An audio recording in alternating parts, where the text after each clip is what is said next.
Chapter 221. After heading home that night, Roxanne only told Lisa she needed to run an errand and asked her to take care of Archie and Benny. When she returned to her room, she bought the tickets for herself and Larry to take the plane. Early the next morning, Roxanne woke up the following morning and merely packed up her things before leaving for the airport. Once she stepped out of her house, Roxanne saw Larry waiting at the entrance. "I thought it might be inconvenient for you to drive, therefore, I dropped by to pick you up." Then, Larry opened his car door with a simple "thank you." Roxanne sat inside his car. Both of them chatted during the car ride. Roxanne suddenly recalled something and asked the man beside her out of curiosity, "Larry, I remembered you only stayed in Chania briefly before going abroad to work back then. How long is your stay this time?" Larry replied smilingly, "Elle originally planned to leave, but you should know why I didn't. It's because of my elder's surgery that my departure got delayed." It occurred to Roxanne that Larry did mention he intended to go overseas the last time they met. It was just that the elderly had been out of surgery and was recovering well according to his words. Nonetheless, Larry didn't mention anything about leaving the country. Instead, he had begun to participate in Chania's medical conference. Roxanne couldn't help but feel baffled. She asked persistently, "When do you plan on leaving this time?" "Ye see you off." Larry's brows furrowed slightly. "I'm not leaving." Roxanne appeared quite flabbergasted by his answer. "Why, haven't you always liked the academic setting abroad? Moreover, you should be more accustomed to the research environment there." To her knowledge, Larry had always studied abroad ever since he entered the medical industry. "I wonder why he suddenly decided to stay this time." Larry's gaze turned gentle when he made eye contact with her. "It's mainly because of you." Roxanne couldn't help but be taken aback by his response. "After coming back this time, I discovered that the overall environment in Chania is very encouraging. For example, the specialists in the country cooperated well with you in the last surgery you performed. That's why I also plan to stay here to develop my career further for some time. If Elle can't blend in, I can always go aboard anytime," Larry tenderly explained to her. Roxanne inexplicably let out a sigh of relief upon listening to his statement. She inclined her head while smiling. "Since you're remarkable, I guess many hospitals must be coveting you when you decided to remain in Chania to develop your career."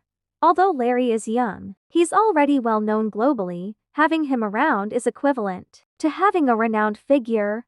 I bet numerous hospitals would be vying over him, Larry noncommittally replied while bobbing his head. "I've indeed received invitations from several hospitals, hoping I could work for them. The salary offered to me is rather handsome, thus, I'm considering their proposals. If you want to join one of the hospitals in Horrington, I might be able to offer some suggestions." Roxanne initiated, in order to make plans for future collaboration. "My research institute has recently done some investigation on a majority of the acclaimed hospitals in the city." Larry certainly wouldn't refuse her kind gesture. Right until the time they boarded the plane, both of them were discussing the reputable hospitals in Horrington. It was noon when their plane landed in Bellridge. Right after they exited the airport, they immediately boarded the event organizer's car and arrived at a hotel where they would be staying. As the conference would only begin in the afternoon, there was still ample time for them to rest.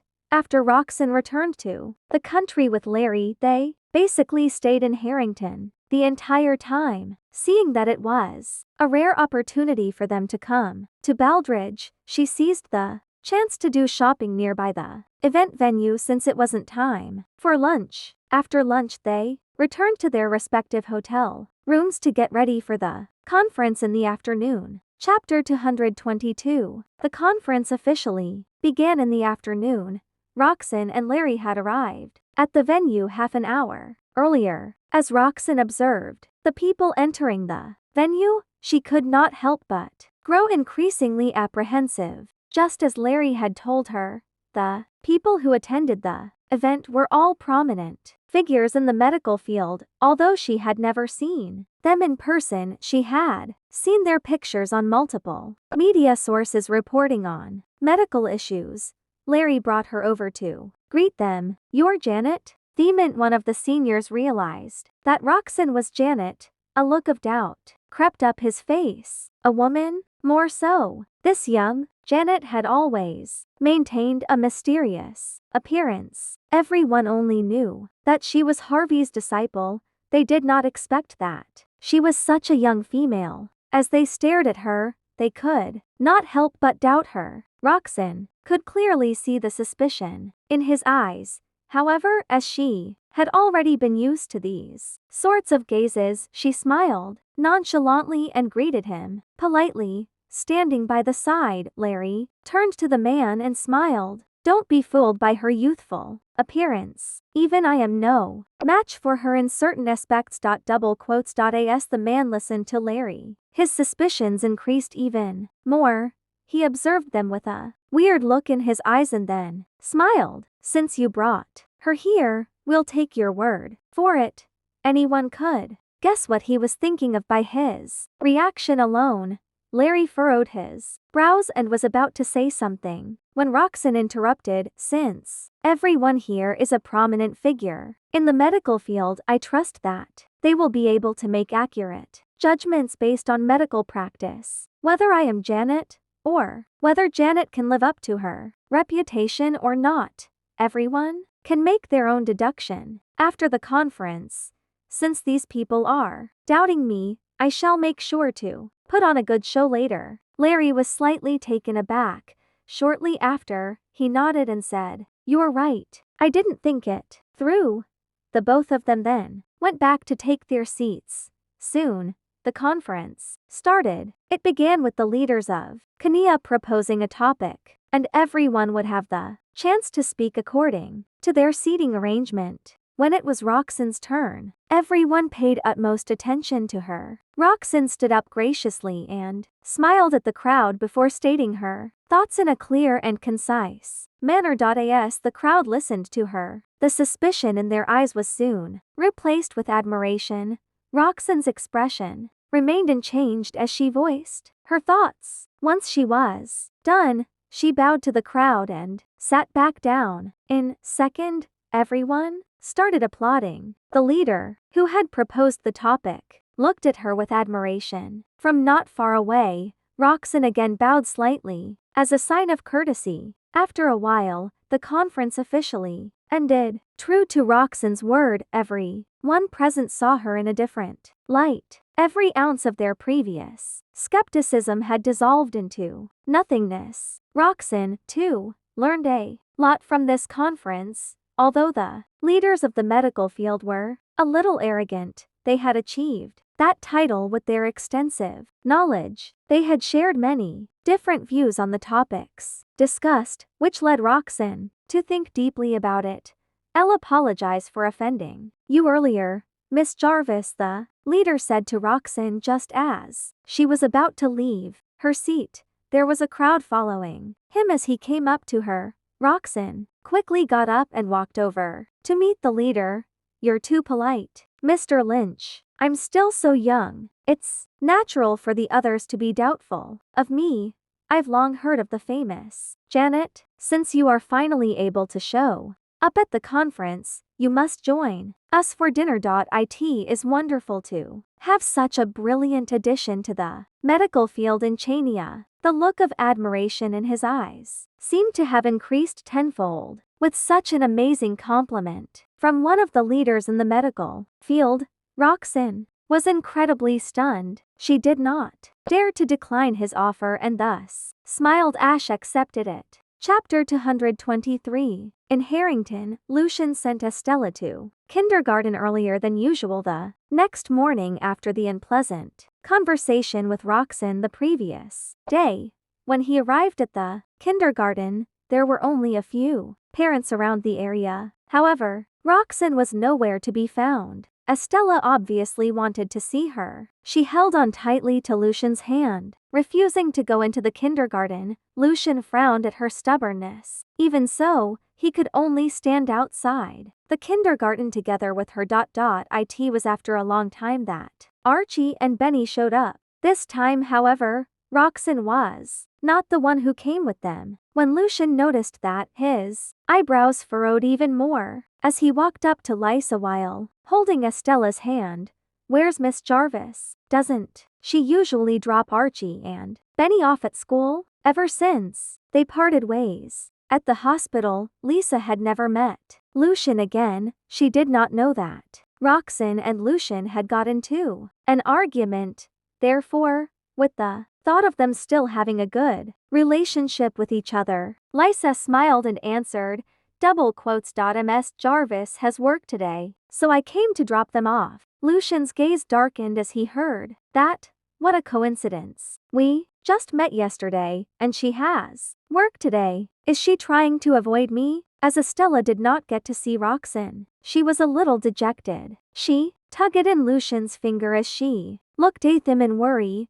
Lucian patted her on the head before looking back at Lisa. "Where did she go? When is she coming back?" "I think she went to Bellridge." "About her return?" "I'm not sure when she will come back, but I don't think she will be away for long." "Bellridge? Why did she go there?" Lucian asked in confusion. Archie and Benny, who were still holding onto Lisa, felt angry at how Lucian was interrogating them about their mother. He was about to marry someone else anyway. There was no reason for him to care so much about Roxanne. With that thought in their minds, Archie and Benny replied with straight faces, "You want to know that badly? Call mommy and ask her yourself." "We don't care now either." Even if they did know, they would never tell him. Lucian frowned. As he looked down at Archie and Benny, he was confused by their furious expressions. Even after thinking for a long time, he could not figure out what he had done wrong to anger the twins so much for them to have such prejudice against him. Or did Roxanne say something to them? Lucian's eyes darkened when he thought of that possibility. Although Lisa knew what Roxanne was doing, she hesitated when she noticed the twins' behavior. After a brief moment of hesitation, she did not tell Lucian but instead said, "We're not sure about that, but Elle saw a man who came to pick Miss Jarvis up in the morning. I think they went there together." Lucian's expression hardened. "Do you know that man?" Lisa shook her head. She only worked for Roxanne for a short time and had only seen a few of her friends. However, she did remember what the man looked like. "I didn't know him, but he looks like a well-educated gentleman." "I think Miss Jarvis addressed him as Larry." They should have known each other from school. Just as she finished speaking, Lisa suddenly felt a little pressured. Lucian's eyes had darkened suddenly as he thought about the call history on Roxanne's phone. There was only one Larry that he knew of, Larry Morrison. Moreover, Roxanne had given him a call yesterday morning. It could only be him. Once he realized that Roxanne had had a meal alone with Larry and had gone to Bellridge together with him, Lucian felt extremely displeased. He then thanked Lisa and sent Estella off before going back into his car. Chapter 224. When Lucian was back at the company, he went upstairs and found Caden standing at the entrance to the office. "Mr. Farwell." Caden hurried forward when he saw Lucian. Lucian frowned. "What's the matter?" Caden displayed a serious expression. "Some issues have arisen with our business in Bellridge, and we need to send executive over there." "Who should we send?" "Bellridge?" Lucian's gaze darkened when he thought of Roxanne, who was currently in Bellridge. He said coldly, "I'll go there myself." Caden was stunned. "Your schedule today?" Things at Bellridge were not so serious to demand Lucian's presence and involvement. Moreover, he had other events scheduled on this day. Lucian interrupted his assistant, "By the earliest flight tickets and postpone the rest of my meetings. Then he turned around and entered the elevator. Caden agreed to the orders and rescheduled Lucian's meetings as quickly as possible. After buying the flight tickets, he followed Lucian. It was already noon by the time they reached Bellridge. The person in charge over here personally drove them to the hotel. Once they were at the hotel, the person in charge introduced the hotel to the two men eagerly. This hotel is very famous in Bellridge. A medical conference will also take place here today. I heard that the attendees are big shots in the medical field. Lucian returned a slight nod. Despite his lack of expression, his heart skipped a beat. After they settled down, Caden asked Lucian about the project. Mr. Farwell, what's the best time to schedule a meeting with the person in charge in this place? Lucian did not seem to hear his assistant and merely said, find out about the most recent medical conferences in Bellridge. It's best if you could pinpoint the one attended by Larry. The person in charge's words reminded him that Roxanne and Larry were both from the medical industry. Moreover, they possessed outstanding credentials, and there was a huge likelihood that they would be here for the medical conference. Naturally, Caden was oblivious to Lucian's thoughts. Thus, he was taken aback when he heard this order. Aren't we here to take care of our company's business? Why did he bring this up? Still, he dared not ask so many questions when he saw Lucian's serious expression and agreed to the task. The search took him nearly an hour. Caden did not dawdle when he found what he was looking for. He returned to the hotel immediately and informed Lucian, I found it, Mr. Farwell. There's a medical conference this afternoon in this very hotel. Larry's name is also on the list, but Lucian frowned. But what? The conference has already ended. Caden sounded a bit guilty. By the time he found out about this piece of information, it had been half an hour since the conference ended. He was unsure whether he had delayed Lucian's plan. Were Larry and Roxanne present? Lucian asked coldly. Caden nodded. He had gone through the attendee list, and the names of the two individuals were there. Lucian's expression hardened further as he observed Caden's nod. Find out which hotel they are staying at. At this point, Caden knew what Lucian wanted to do. After a moment's hesitation, he said, Mr. Farwell, they will have a gathering tonight, and it's just nearby. I'm sure Mr. Morrison and Miss Jarvis will be present. Lucian nodded. Double quotes. In that case, let's meet Mr. Zimmerman of Prosperity Corporation at that restaurant tonight. Caden nodded in agreement and contacted the CEO's secretary to schedule the meeting. He was certain that the other party would not object to it.